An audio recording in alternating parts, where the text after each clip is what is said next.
ನಿನ್ನೆ ಒಂದು ಒಳ್ಳೆ ಶಾಂತಿಯುತವಾದ ಹೋರಾಟ ನಡೆಸ್ತಾ ಇದ್ವಿ. ಯಾಕಂದ್ರೆ ಫೈನಲ್ ನೋಟಿಫಿಕೇಶನ್ ಬಂದ ಮೇಲೆ ರೈತರು ಸುಮ್ಮನೆ ಇರೋಕ್ಕಾಗಲ್ಲ.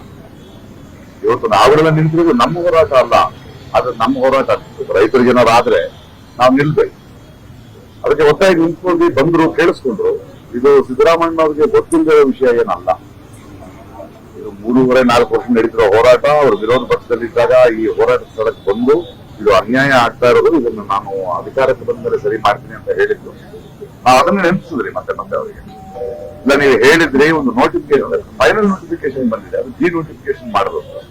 ಅದನ್ನ ಏನ್ ಮಾಡ್ತಿರೋ ನಮಗ್ ಗೊತ್ತಿಲ್ಲ. ಸಮಸ್ಯೆ ಇದು ಅಂದಾಗ ಮೊದಲು ನಮಗೆ ಬೇಕಾಗಿರೋದು ಮೀಟಿಂಗ್ ಕರೀಬೇಕು.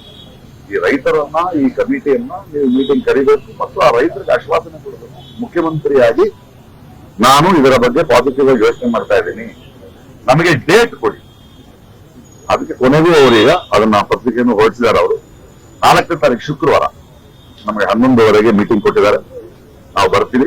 ನಮ್ಮ ಎರಡೂ ಸಾಧ್ಯತೆಗಳನ್ನ ಅದನ್ನ ಹೇಗೆ ಡಿನೋಟಿಫಿಕೇಶನ್ ಮಾಡಬೇಕು, ಇದನ್ನೇನ್ ಮಾಡಬೇಕು ಅನ್ನೋದ್ರ ಬಗ್ಗೆ ಚರ್ಚಿಸ್ತೀವಿ.